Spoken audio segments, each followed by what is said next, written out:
kennuuf jennee turre nu guruppii keessatti sirna. Galatoomii. Ummu. Nama lammaffaa. Birrii meeqa buufti ati? Boleettii keenya kanaaf. Lama taanee risiitiin birrii 10,000 jedha garuu 5,500 buusne.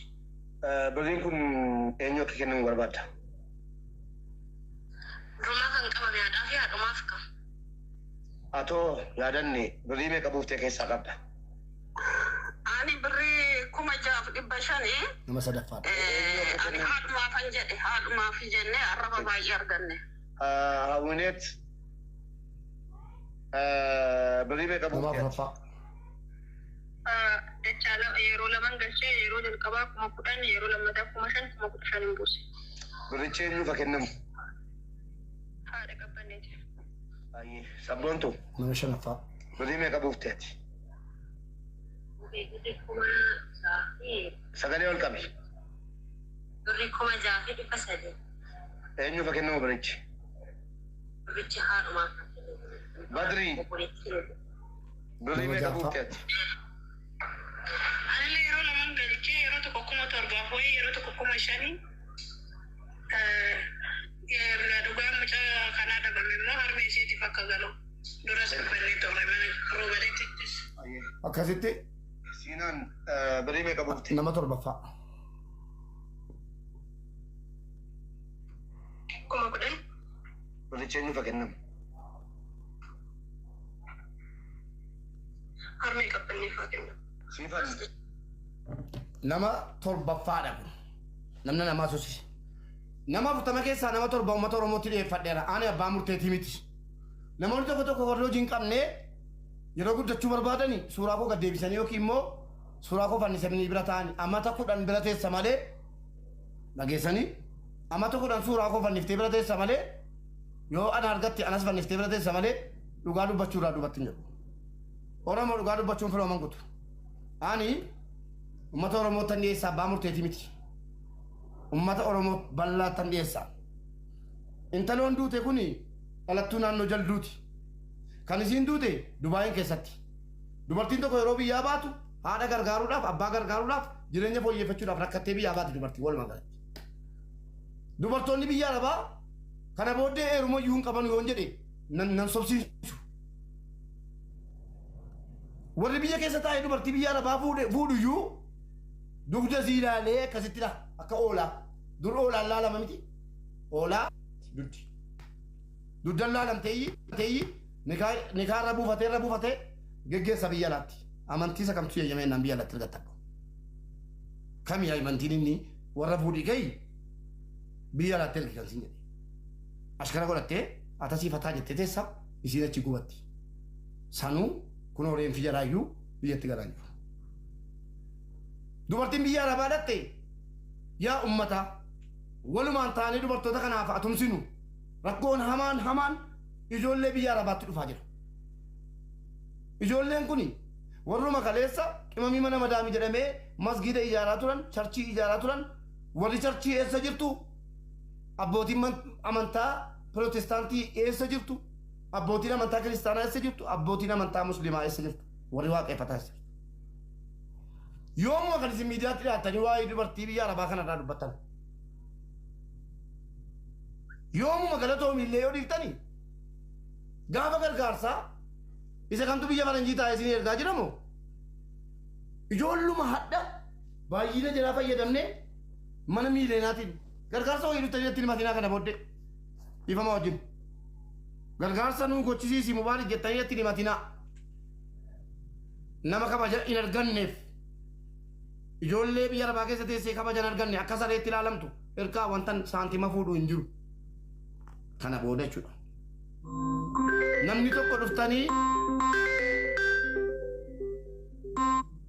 Namni tokko dhuftanii sagalee nuu ta'ii na dhibdu mana abbootiin amantaa. Kan kiristaanaa natti dhuftee beekta. Kan islaamaa natti dhuftee beekta. Kan Pirotestaantii natti dhuftee beekta. Yeroo dhuftanu si jaallanna galatoomi jettu. Ana maaliif jaallattu? Anas taa'een kunoo gargaarsa malee iyyuu afaan banaan jira taa'ee kunoo. Ijoollee warra sana galateeffadhaa gadi baati. Hin galateeffatinayyuu sagalee taa'afi. Hin saamamaa jetti ijoollee. duutee du'aan si badaa jira sagalee taafi duutee birriin reenfaan agalu jedhamee kenname nyaatamaa jirti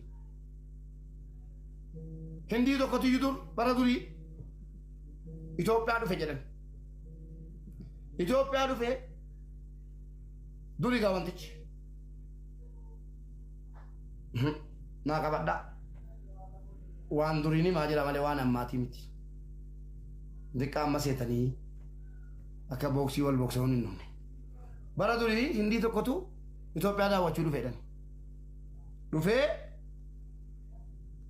utuu daawwatu chungi afaan beekanii daawwachiisaa kennama gaa Itoophiyaa keessa warra leenjanii jirantu jiru mootummaarraa eeyyam fudhatanii daawwachiisaatu fuudhee deemu kummaa inni dhagaa waan nyaatamus waan dhugamus kan gaafa turkii dhagee gaggaafadhu sana gaggaafatu gaa maaliif waan biyya jalaan jirreessa jira waan as hin jirreessa achi jira kummaa inni shiroodha kummaa inni mana nyaataa galee caqacaqee jechu ka'e fuudhee naannoo qabrii geesse gurbaan inni daawwachiisu katamaa keessa finfinnee keessa kummaa inni dallaalitti ijaaramee jiru simmintoo irra dhaabatee jiru kun jennaan qabriidhaa jedheeni inni daawwachiisu maal fanna fiddee jennaan hin daawwatta ka jedhe tole egaa qabrii maaltu magaalaa finfinnee jabeenya namni iyyuu akka jiraatu hin qabu maaltu qabrii magaalaa walakkaa finfinnee keessatti isin qabarsiiseree jennaan maal gochuu barbaadde maal jechuu barbaadde jedhee dhagaa inni daawwachiisu aareera maaliif du'aa walii jaallanna qabu Itoophiyaan hoo jedhamu du'aa walii jaallanna fayyaa waliin jaallanna du'aa walii kabajna fayyaa waliin kabajnu gatiitee jechuudha booda jennaan maal jechuu barbaadde jedheedhaan maali du'e miti maal lafa walakkaa magaalaa qabate ta'a gubdanii akka keenyaa bishaanitti naxxanu bakka beena bahu du'e kalas kana booddee maaliifi magaalaa walakkaa silaa fooqeen itti ijaaramee investii ta'u balleessituu jedhee ani illee daawwachiisaa keeti sinimu diqqoo uummata Itoophiyaa biratti akka leetteennaan duuteettaa jedheeni jennaan maaliif jedhe namichi addee dheedhee gurra isaatti maal jedheen beektu biyya keessanitti ilmi namaa yeroo lubbuun jiru kabajamee yeroo du'e gubamee gatamaa jira jedhe nuyyuu utuu isaa arganne hin jibbinuu gaafa duune gubanii nu agatanu jedhe biyya kanatti immoo jedhe yeroo nu lubbuun jiru mootummaan nufaa darbaa uummata qaqee tumee azabee hidhee lafa rakkisee gaafa nu du'e immoo boo'ee boochisee kabajaan baatamee dhaqamee qabbaramaa namni yeroo du'e kabajamaa biyya kanatti jedhe yeroon taa'e ilaalu nama lubbuun jiru azabamee yeroo inni lubbuun jiru gidirfamee hidhamee dhiitamee yeroo inni du'e biratti naa seenaa dhama biratti naa seenaa suutaan qabamee baatamee suutaan nama guguddaadha nama ergasii harkan fuune nama sana harkan fuune harka boocuu ciiga'uun baachifamee geeffamee kabajaan qabbarama kanaaf sanumallee hanqatanii shamarran biyya arabaa ammamu du'aan jaraallee kabaja dhabe du'aan Itoophiyaa keessatti kabaja qabu kabaja dhabe kanaaf wanni nu goonu waan tokkitti qofa ijoolleen kun kaleessa rakkataa meeqa Liibiyaa keessaa baasaniiru harka qalleeyyii meeqatti mana ijaaraniiru aan kanan iyyaa jiruuf boo'aa jiruuf ijoolleen biyya arabaa akka dhuunfaatti Mubaarak Musammaatii birrii tokko wanti jarri shaayin dhugu jedhee naa erganis hin jiru garuu kaleessa tiktookii kanarra taa'ee yoo bicate tiktookiin kun tiktookii isin amma argaartan waggaa hanguunne kun birrii miiliyoona 10 ol shamarran biyya arabaa harkaa akka ummata keenya bira ga'u godheera tiktookiin kun akkuma kaleessa immoo kottaa ijoollee waan qabdan rakkataa kana gargaaraa jedhee iyyaa ture hadha immoo yeroo jarri rakkatan sagalee ta'uuf dirqameetan malee miindaa wayii hin qaban hubadhaa kanaaf nama du'e meegaa Oromoo koomentiidhaan naa murteessaa manni kun akka firdi beetiitti fudhaa garuu namni gastii irra jiru parsantii 25 murteessa ana dabalatee warri gastii irra galan parsantii 25 qofa waa murteessu warri koomeentii immoo parsantii 75 murteessitu. Kanaaf warri koomeentii yaadanaa barreessa. Namni kun biricha walitti qabeera. Reeffa qabbanneetti marmarsiisuudha. Hin taane marmaran ni nafe. Mucaan kun marmaramee biyya galtee qabbarante. Birriin kun utuu isiniiti eenyuuf kennama isinumtiyyuu walumti hin buufne iyyuu mee murteessaame. Birriin kun eenyuun ni ilaallata. Kan qabbanneetti ijoollee shamarranii birrii kennanii kaan eenyu deebisaan jedhamu. Haadha qabbannee isii dhukkubfattu isii mucaan isiidhaa jecha biyya alaa baatee dhiyeessanii biyya alaa kan isin baate haadhaaf jecha haatiin dhukkubfatte amma polishinii taate ciisaarti.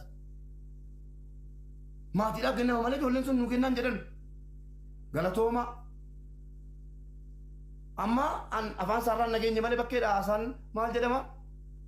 Tiktookii mana banatee Oromoo birrii keessan narraa fudhaa.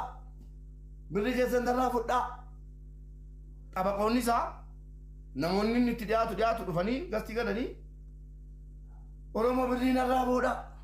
Oromoo birrii narraa fuudha jedhee dadhabee namarraa fuudhu dhabee gurbaan ilaala. Namarraa fuudhu dhabee nama kaansarii dhukkubfateef kennee. Hoo eenyuun abbaa feete ta'e feetu biyya bulchii feetu samaa irra taa'e birrii ijoollee miskiinaa kennatetti siluma walitti qabaa maaltu si godhisi siluma walitti qabaa maaltu si godhe birriin inumaayyuu birrichi 320 miti 700 ga'uu danda'a yoo barbaanne jechuudha yoo wal dhiibne malee maallaqa isaaban qabne ergan ijoolleen 320 jettanii naan isin amanne. Birriin kun haa. Mubee asirratti waan sirreeffachuu qabdu. Mubee waan sirreeffachuu qabdu. Yeroo naa soona jedhan aseen eenyunu. Maal haasofta dhaqii mana keessaa se'e. Birrii 325 sun haadha bira qabu qaba. Gabaabumatti an waan uummanni koo hordoftoonni koo jedhanu gatiin beekuuf kana kaayee murteesseeraan parsantii 25 natu murteessa. Isinoo warri koomeentii haadhaa kennamuun qabu birrichi. Yoo inshaallah Oromoon hundi bakka itti rakkatee dhufe rabbi rakkisinii. Oromoo hundaa kennamuun jedhu haadhaa kennamuun jedhama kun ana jedhaa jirudha. Ilmoo sitii bu'e erga ilmoodhaan taane haadhaaf kennama. Haatamman rakkatti mana caccabaa keessa jiraatti. Waan nyaattu qabdu waan dhudhuun qabdu opereeshinii taateetti. Garuu rabbiin ilmuttiin hin bareeddi dhaaba qabdi argitaniitu footoo isinii baasuu hin danda'a. Wanti isin dhabdeen jedhu eerumuutuu dandeessu barachuutuu dandeessu haadha koo rakkattuuf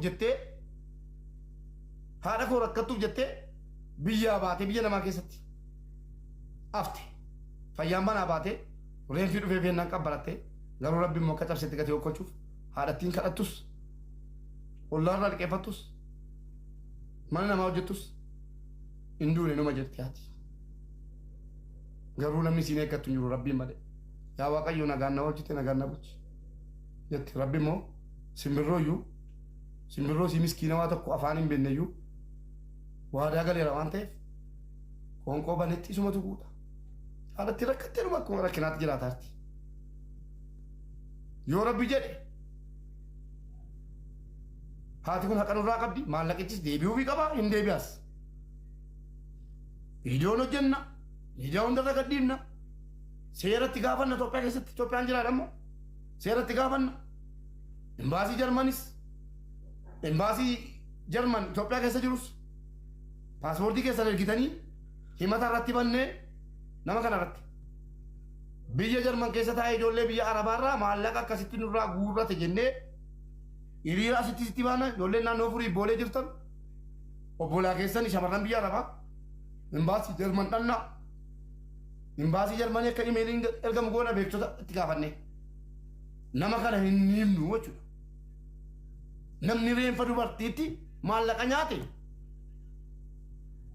dubartii argannaan hin gurgurata fayyaa argannaan hin gurgurata hin nyaatas immoo qalee nyaatas naamana. Kanaaf yoo danda'ame ijoollee koo nama 750 jirtu haadhattiin garaana nyaatte namoota ilmoon jaraa biyya araba dhaggeeffadha ijoollee shamarranii nama siin gargaartan sitti hima gurra banadhu dhaggeeffadhu gurra banadhu dhaggeeffadhu gorsan si kenna namni nu gargaarru waliin taanee kana booddee tokkoffaratti jechuudha gaafa obboleettii keenya baay'isee dhimma baay'isee xumurree yoo jirti jiraa si baafne wiixata dhufu barama baay'isi borqofa oole waa'ee baay'isee barree yeroo finne kaane dhimma kana ajandaa godhannee itti fufna jechuudha yoo jedhan viidiyoo hojjetan lafa kaanne haadha finne wiixata dhufu isaan waa'ee baay'isee akka finnen dhimma kanatti lammaffaadhaanaaf sana booda namni siin jalqaba gargaartan islaama sataanu kiristaana namoota akkuma keessanii ijoollee biyya arabaatti ergatanii reenfi galeef galmeeffannee dhageessanii isintu du'e gale geeffadhaa an bakka isin dhukkubuun beekaa ijoollee biyya arabaa dhaqanii kana booddee gargaarsi keessan hoggaan gargaara walitti qabne jechuudha akkaawuntii hunda jalaatiin banuu ta'us jala keessa nama 2-3 banuu ta'us warra ilmoon jalaa du'e birrii 1,000 danuu miti kana sin gaafadhu namni 700 jettan ijoollee shamarran biyya arabaa ta'e caalaan keessa birrii 1,000 dirqama walitti goone jechuudha birrii 1,000 isuma dhugumaati 2,000 miti 3,000 birrii 1,000 walitti qabne haadholii ilmoon jaraa Saudii dhattee Dubaayin dhattee Baariiniin dhattee Joordaaniin dhattee reenfi galtee qorannee birrii 50,000 isa ta'u 30,000 isa ta'u waan isiin ilmoo isiitti yaadattu sii jirra jenneeni anis dhaqee irratti argame sinii galee isinii jirraa nus ilmaan keessanii akka ilmoo keetii bakka sii bu'uu dhabnullee wama ilmoo keetii yaadattu ittiin bitadhu jenneeyyi gammachiifna bakka gargaarsas deebi'a jechuudha kana booddee geessanii gargaarsi as deebi'a jechuudha eenyuunuu shamarran biyya arabaa yeroo isin dhattee kastii irratti himatte yeroo waa gaafachuu ijoollee keenya kottaa kennadha yeroo immoo rakkoo jaraa himachuudha kastii galan anoo waan akkanaa irraan beeku mana mubaalee dhaqi ayyee haa dhufan kottaa mana kun himadhaa hattootas himadhaa hin baafna warra ilmoo biyya haadha qabbaneeti kaasee warra ilmoo biyya alaatti ergatee ilmoon jalaa duutee reenfi galte birrii 50,000 yaadanna meeqa meeqa buuftu 1,000 buuftu 1,000 akkaawuntii jaraarratti jechuudha guruppii jaarnee namni 50 haadha qabbaneeti birrii 1,000 galchu maatii kan biraas barbaadnee nama 50 walii jaarree ammas